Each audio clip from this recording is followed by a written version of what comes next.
What is up, everybody? Welcome back to another edition of the Sheehan Show here on Sherdog.com. My name is Sean Sheehan, and today I'm looking ahead to the second outing of PFL Europe for 2024. This card goes down on June 8th in the Utilita? I've been looking at this word for the last 10 minutes. Utilitarian? I don't know what it's called. It's an arena in Newcastle in England. Utilita? I can't pronounce it. But yeah, it's in that arena in Newcastle. It's an interesting PFL Europe card, and I'll be honest, there's some cards or some fights in the middle of this card that I'm very, very much looking forward to. It's a very odd main event, which we will get in and talk about in a minute. But it's really a PFL card, a PFL Europe card, which has everything on it from Europe, right? So I thought I talked at the start of the season. It was I assume it was the last PFL video, or maybe I did one previewing it. I don't know. I lose count.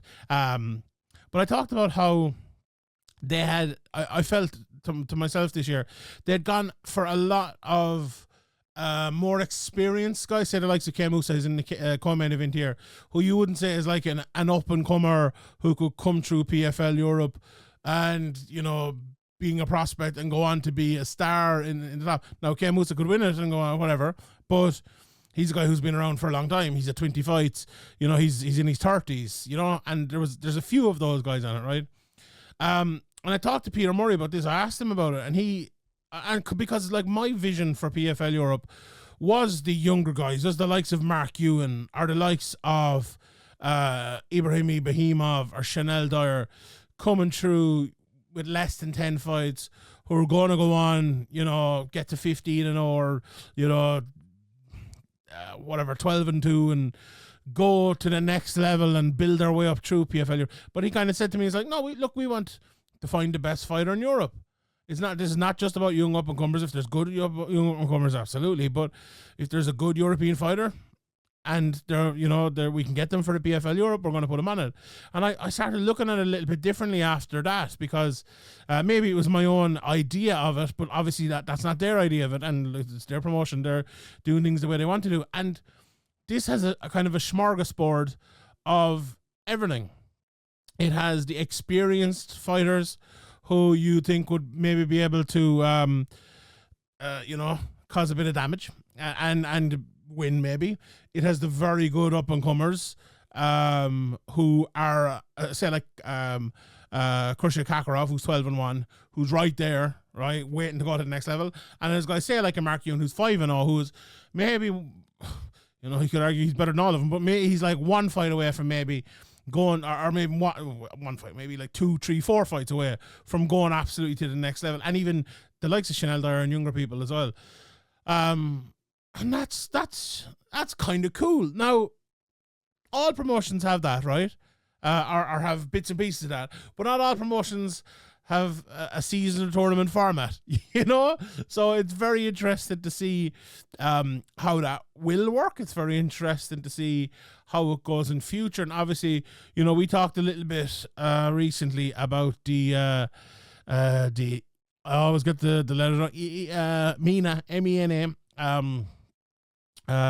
Middle East and North Africa. I believe I pronounced that incorrectly as well the last time, but how that will work as well. And like the level of fighter is a little bit different in that one, where there's a good level and then there is starter level, I think, where there's a way more of a mix in this one, in my opinion. But we'll I suppose we'll see how that works out over over the next while for the PFL, not just in Europe, but I think in all different parts of the promotion. And you know, I think that's like, remember when Bellator was taken over by Scott Coker, and when, you know, they were like, what way are they going to work it for them? We had a lot of like the older fighters and all of that. I think a lot of people would remember that. But then we started to get your AJ McKees. They started to invest in the younger fighters and create something a little bit different. And that's exactly what PFL Europe could be as well. You know, that's the creation of their own stars with young up and coming fighters. I think really helped Bellator now in the end. Look, we all know what happened, but I do think it's something that's important for a promotion, and I do think it is something that PFL should carry on doing, and obviously they are. We see it in this card, and we'll see it in the MENA cards as well. But yeah, I think it's good. It's good. Right. Let's get into this card and let's talk about it. In the main event, I mentioned a bit of an odd main event. We have Savannah Marshall against Mirela Vargas. Now, obviously, this fight is happening in Newcastle and in the UK, and Savannah Marshall is a UK boxer. She's 0-0 in MMA. This will be her MMA debut. And I'll be honest, I know the name Savannah Marshall, but I wouldn't know too much about her. She's undefeated apart from her fight with Claressa Shields. Wikipedia tells me she's held world championships in 2 weight classes. And she's been undisputed, and the Ring Magazine female super middleweight champion. And she has won the WBO middleweight championship as well. So, she won gold in the 2012 World Championships as an amateur, I believe, and she won a European medal and a Commonwealth medal and all of that good stuff. So a boxer who has done a lot of boxing and a lot of successful boxing and has been very, very good, at it. Now, I'm sure, I've heard her name. I know her name, so I'm sure that makes her somewhat of a star in the UK and someone a person would know in the UK. Maybe not necessarily Katie Taylor level here, but maybe in my country, maybe a Kelly Harrington level or something like that. That you would know that if you heard she's going to another sport to try out. Maybe you would tune in to watch it. Now, should she be the main event over a lot of the other people on this card? I'm not so sure about that. Maybe that's a debatable one. Like, it gives me kind of the vibes of the early days of Bellator when they came to the UK, and those Bellator cards where Arnold Chalmers was headlining and things like that, or at least on the cards anyway. Now, maybe they know something I don't, and maybe she's going to be an absolute star and be a world level MMA fighter. But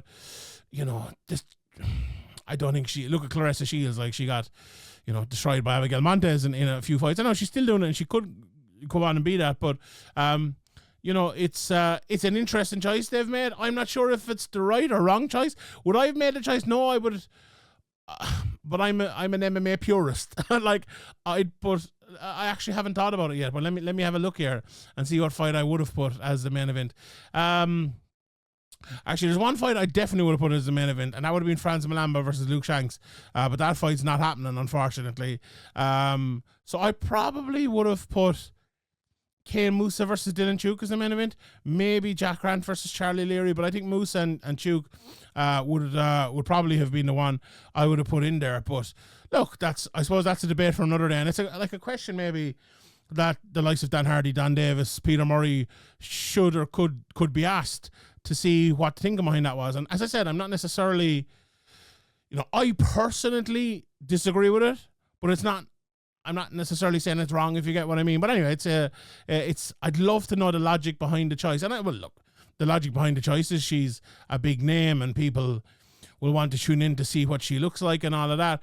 And that's interesting because that's more of a choice of how would you put it? Like a promotion who's trying to make money and draw people in to watch them. And look, I'm sure PFL are that too. But it feels like PFL Europe is more like the building stars and building people to go on to the next level rather than being like a promotion in and of itself. And now it is. Again, as I said earlier on, maybe we need to recalibrate that in our brains, to think about that differently. But I suppose that's that. Right, so the fight itself, Savannah Marshall, she's fighting Mirela Vargas, who is 1-2. I actually watched every second of Mirela Vargas' career there in 10 minutes before we started. And I wouldn't say she's a bad fighter. I wouldn't say she's a good fighter. The thing that might hold her back here is she's not exactly a great grappler. She's more of a striker. She beat one of her opponents with a lovely right hand in 12 seconds. And that was obviously her win. Her 2 losses were against the same person, her Diana Silva, I believe her name, Lady Di is her nickname, which is a great nickname. And she was even enough in one of the fights on the feet for a while. And then she got taken down and beaten on the ground in both of the fights, if I'm not mistaken. Yeah. So, look, Savannah Marshall's probably not going to take her down and beat her on the ground, but Vargas has never taken someone down and dominated them on the ground in a professional MMA fight. Never. I watch every second of her fights. So I watched Abigail Montez before Clarissa Shields, and you can go on the videos here. I picked her to win because she's a good grappler, even though she was massively outsized. I don't think I'll be picking Vargas here because I haven't seen enough from her on the ground. If she had any bit of wrestling at all, I think she'd have to be the favorite here. But it looks like it does. We've never seen it. We've never seen it. No, she's been training MMA for a while. She's had professional MMA fights. She didn't look out of her depth whatsoever in those MMA fights. Okay, she got beaten a couple of times, so you'd assume she has a bit of wrestling, and she might come in there and she may be able to take her down. But if she can't, look, Savannah Marshall's obviously going to look very good on the feet, and she's going to look very, very good as a boxer. So that's that with that fight. Let's move on and talk a little bit about the big mixed martial arts fights on it here in the lightweight division. We've Kane Mousah against Dylan Tuke, which I mentioned earlier on. A very, very interesting fight. It's two guys have been on the scene that I have covered extensively over the last decade or so, and a fight I'd never even thought of, to be honest. It's been a very interesting time for Dylan Tuke over the last while. He's had great result followed by setback, followed by great result, followed by setback. Even going back as far as 2018 when he fought Sadiq Yusuff, who obviously we know now is in the UFC and all. And is that the fight? That was a fight that was a really bad stoppage, if I'm not mistaken, where he was fighting and the referee just, stopped it. But he lost that fight, won the fight after it, lost the fight after it, won the fight after it, lost the fight after it, won the fight after it. And that's been his way all the way back to that Mad Adam Ventura fight, to put him to 3-0. It's been a bit of a crazy career, but the performance against Conor Hughes was top notch, absolutely top notch last July. He went in there against Jacob Kazuba. Then the guy who is, I suppose, one of the next level, went on to win, win all of his fights, with the championship there, beat John Mitchell and beat Kane Mousah last time out. And then Tuke beat Yazid Kashin, who is a very, very good prospect as well, in the finale card in Dublin, which was a great win for him.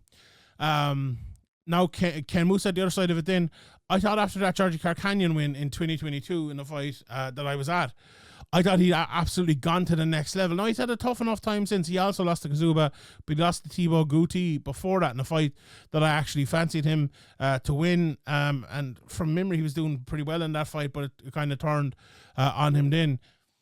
It'd be very interesting. Like Tuke, how do you win that Conor Hughes fight? I think a lot of it was smart takedowns at the right time, keeping your distance at the right time.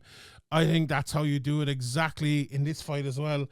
I think you attack the wrestling of Kane Mousah. I think you stay away from his striking. Like, Mousah is one of these guys, like, you look at the record and he's only 5 knockouts in 20 fights, but he's one of these guys who just feels like, he hits harder than that, and you certainly don't want to get hit by him.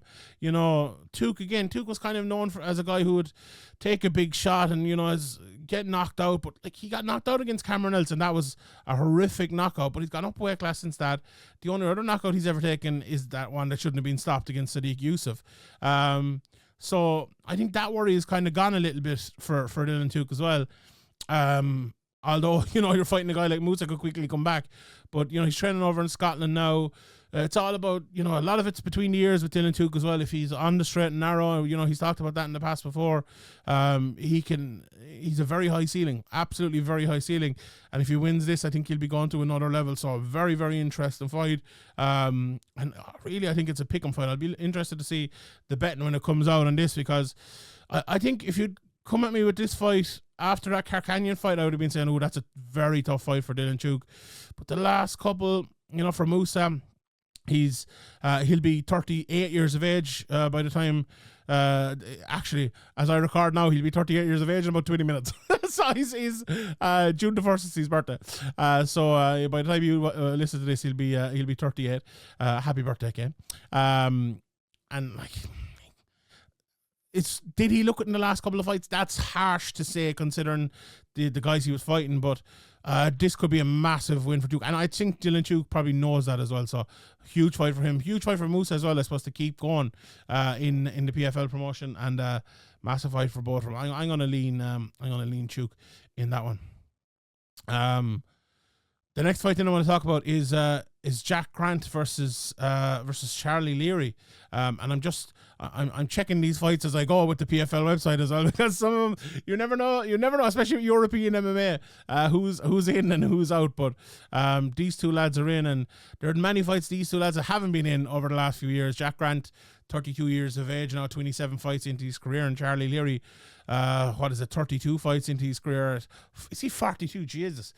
But again, two just good solid fighters, Again, very impressed with Charlie Leary's wins over the likes of Chris Bungard, especially at Kiefer Crosby win in a fight I was at.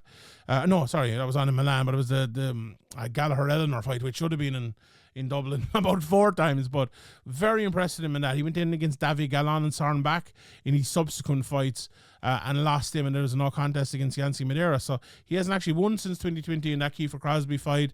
And for Jack Grant, the other side of it then, he's been in there with some really, really good guys. Like, you look at, obviously he was in Cage Warriors for a very long time. And you look at the guys he was in with, from Perry Goodwin and Alexei Mantekivi to Jai Herbert, who obviously was the champion, is now in the UFC, to Agi Sardari, who was the champion, to Matters Flaminas, who was probably the best fighter to never hold the belt in Cage Warriors, to Ian Gary, who's one of the top ranked in the world now at welterweight, to fighting in the Lazy King last time out. Like, Jesus Christ.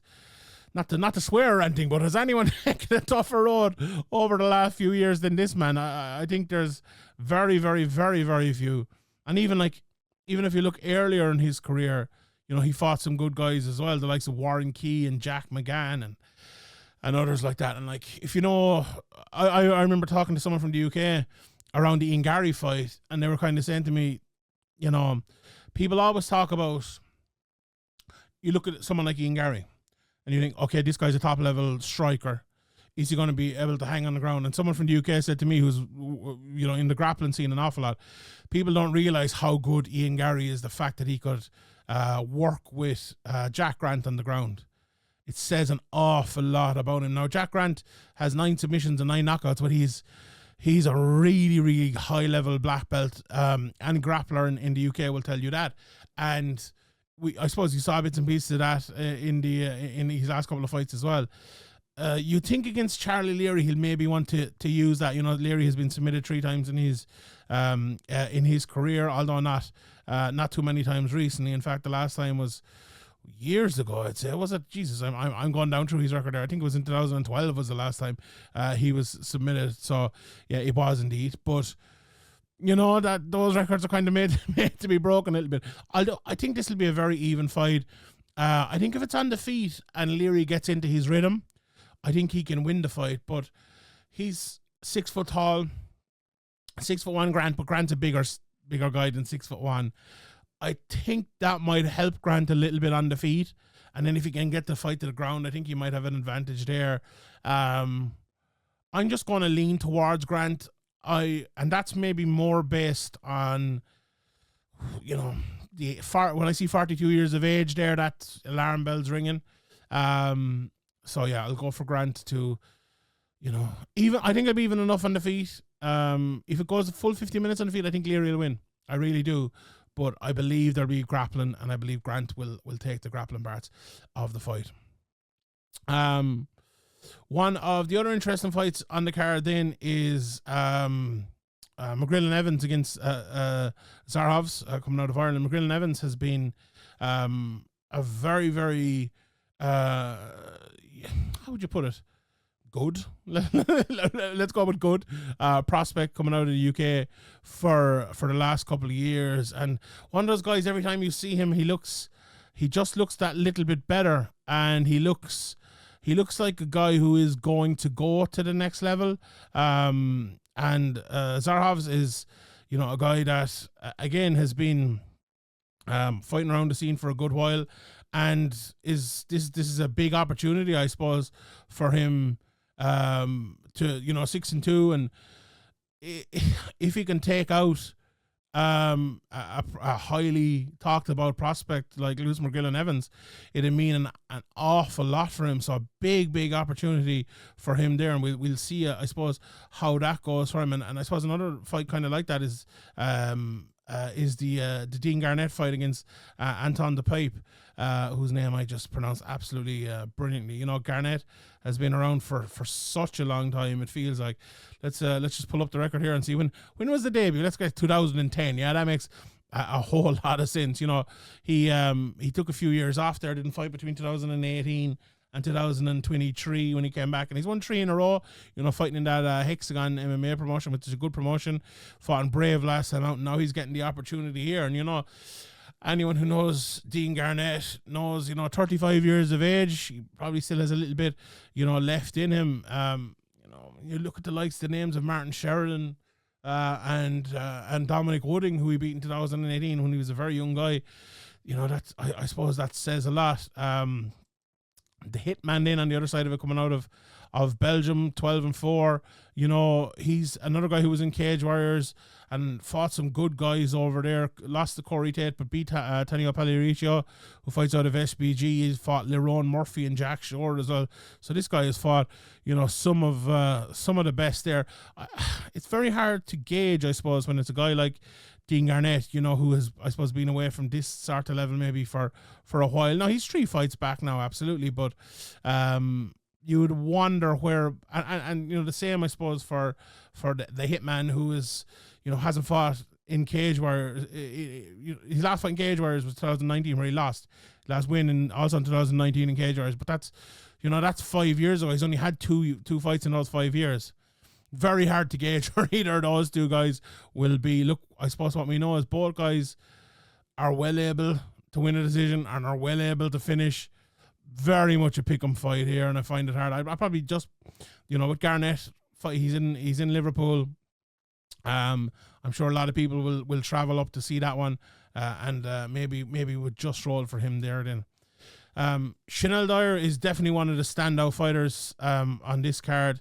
I suppose the women's MMA scene in this part of the world has produced some really good fighters over the last few years, and she's the next one coming through. She's only 23 years of age, only turned 23 a couple of weeks ago, and she has fought, look, the who's who, I suppose, of as an amateur. Like, she fought Sinead Newlan, who made her pro debut there. Was it last year? She's had a couple of pro fights now as well, and is someone who as an amateur did very, very well. Fought Shauna Bannon, who is obviously in the UFC, as we know now, and now she's 4-0 as a professional, having made the debut back in 2023. Had 4 fights last year, and this is going to be her first fight of this year. Obviously, haven't signed with the PFL, but she's a knockout artist. 3 knockouts out of her 4.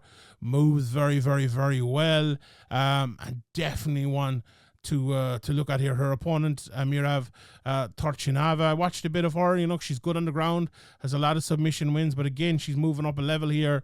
She lost her debut fight, but she's won all but one of the 9 fights since. So it's a very, very good record. And all of those fights as well since 2021. She had, how many here? 5 fights in 2022, 4 fights in 2023, I think. So very active, fighting an awful lot. Getting a lot of finishes as well. 6 finishes out of her 8 wins. So it'll be interesting. Another test for Dyer. I do fancy Dyer to get the win here, though. I think the speed might be the issue here, and I think she will get through with that. Honestly, I think my favorite fight on the card, I'll tell you, I have a reason why it's my favorite fight in the card, but it's Ibrahim Ibrahimov against Josh Reed. So I'll start with Josh Reed first. If you don't know Josh Reed, please go on UFC Fight Pass and just type in Josh Reed and thank me later. This guy has had epic fight after epic fight, most of which have been in Cage Warriors. You know, his fight against Nathaniel Wood is probably the greatest ever Cage Warriors fight of all time, and it only lasted 139 seconds. Absolutely brilliant. You know, he's, as I said, been in there with the likes of Nathaniel Wood and Martin Sheridan, whose name comes up again, Liam Gittins, Dylan Hazan, Luke Shanks, Ryan Shelley. You know, just one of the, you know, I don't like using the word journeyman, but like a guy who's been around and just having great, and I don't mean that as a slight, the exact opposite, in fact. It's just such an entertaining guy who will show up and give the next guy on the way up a tough matchup. And what does he find himself in against here? The next guy on the way up, 20-year-old Ibrahimov. And I'm very interested in this guy. He's fighting out of Manchester, but originally from Dagestan. He's one of 4 brothers, if I'm not mistaken. And all 4 of them are schoolboy or reserve soccer players in Manchester. I think I might have this in a second. There's definitely 2 of them playing for Manchester United anyway. And I think one of them plays for Manchester City, if I'm not mistaken. But one of his brothers is like a highly, or 2 of them actually, are highly thought of young fighters coming through, or players coming through. And it would be very surprising if they didn't go on and become well-known world-class players, in my opinion, from what the bits and pieces I've seen from him and what I've read about him. So it's very interesting to see this. You know, this guy has come from that sort of stock. You know, we heard this with John Jones before. And watching a few of his fights, he is an absolute beast and an absolutely great athlete. Now, again, 20 years of age, 6 fights into his career, and he's fighting Josh Reed. Could it be all a bit too soon? I don't know, but I'm really looking forward to this, and I'm anxious to see how that move up works for him. But God, it's exciting. It's very, very, very exciting. All finishes. One decision so far in 6 fights, 3 knockouts and 2 submissions. Very good takedowns. A beast on the ground. As I said, all around good fighter. So really looking forward to that one. Let's run through the rest of the card here. As I said, unfortunately, that Luke Shanks, Franz Malamba fight's out, but Dominic Wooding steps in to fight Luke Shanks. You know, Shanks a guy, again, who you could maybe put into the Josh Reed category, who's been around for a long time, fought some of the best in Cage Warriors, as has Dominic Wooding. You know, he won the Cage Warriors title and then had a very tough time. He kind of wanted to get out of the promotion. There was a bit of back and forth. He ended up losing a couple of fights, and you know, he went from a guy who we thought was going to sign for the UFC, to we thought was going to sign for PFL, to we thought was going to be the next guy, and it's not happened for him. You know, and okay, he did sign for PFL, absolutely, but we thought he was going to go right to the top, or you know, that was the talk anyway, and it just really hasn't happened for him. He has to win this fight. This is a massive fight for Dominic Wooding. I think it's a good matchup for him. I would favour him to win this fight against Luke Shanks, but it's a huge fight in the career of Dominic Wooding. We have, after that, then we have Lucy Jeevers against Sammy Joe Luxton. Jeevers is someone I've seen a lot of over the last year. Obviously, she has fought a lot of people who have been in the season. She obviously fought in the season against Vantalia Skitisi last time out, and she fought Tenacious D. Begley last time out. She lost that fight, she won that fight against D. Begley, but she's going to take her record to 4-1. She's fighting Sammy Joe Luxton, who is, you know, very very big on social media, but she's 2-0. You know, she's gone in there and she's won. I think this is a massive step up, and we'll see how she gets on. I would probably favour Jeevers to win that one, if I'm being honest, but we'll see how it goes. The other 2 fights, just when we're talking about the flyweight division, I mentioned Dee Begley. She's fighting against Paulina Wisniewska, whose name I absolutely got 100% correct there. Paulina is 2-0. This will be her first step up to this level. She has a long amateur career though before that, and I've definitely watched a few of her amateur fights along the way. But I see a few of the names there. But like she's a lot of finishes in her amateur career. 2 decisions so far here. You know, fighting out of Timo Strada, whereas Tenacious D Begley. I keep calling her Tenacious D Begley because I gave her that nickname. She's 4-5 fighting out of SBG Ireland. But that record is I don't know, is it fair or reflective? You know, she went over and she fought in Invicta, she fought in Combative Global. That first Combative fight, it was one of those Combative fights where they put her in to lose, like against one of their top people in Marita Sanchez. You know, she had won 3 in the bounce before that. But this is very interesting because she's lost 3 in a row now, as I mentioned with that Jeevers fight the last time out. And this is a huge fight for her. You know, she good on the ground, good guillotine and everything like that. It feels like D Begley is one of those fighters that needs, you know, 15 fights before she's going to get into like, you know, her proper rhythm as a fighter, and then we'll see where it goes from there. But sometimes, you know, it's tough to get to that level because the level of fighters that you're meeting has just gone up, and you know Paulina will be no joke here. So again, a massive fight for D Begley there, and then the other one is her teammate Valentina Schittizi, who's now 2-2. She's fighting Maria Loiseau, who is you know, fighting out of France. She's 6-4. This is her first go at the PFL tournament as well. She has experience in Octagon and Aries. You know, she's lost those couple of fights as well.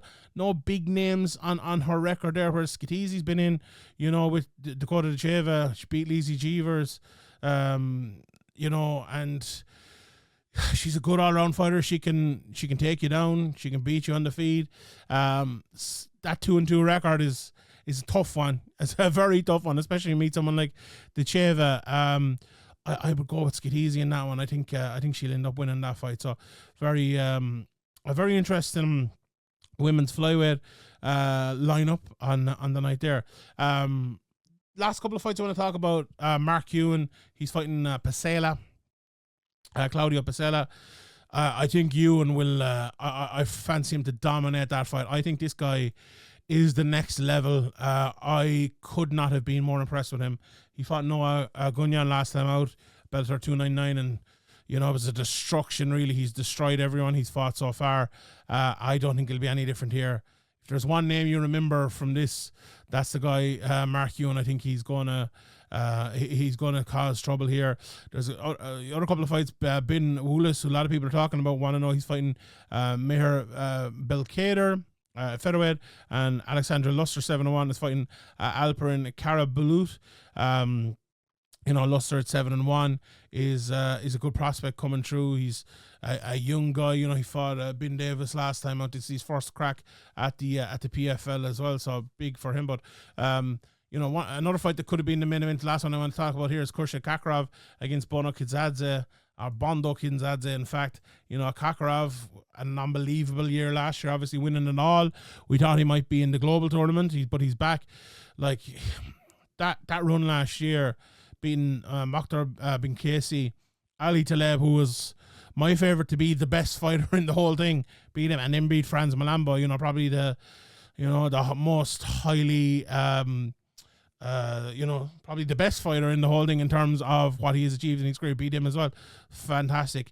Kikadze on the other side of it, I mentioned Dominic Wooding lost in PFL. He was the guy who beat Dominic Wooding. He had actually lost his fight before that to Nurdanbeki Celian, who whose name we would obviously know, but he was on a good with being obviously in the UFC, and he fought, beat Derek Minor, TJ Brown, and other guys as well. But it was on a great run before that, won 4 in a row, and knockout artist, but a well-rounded fighter as well.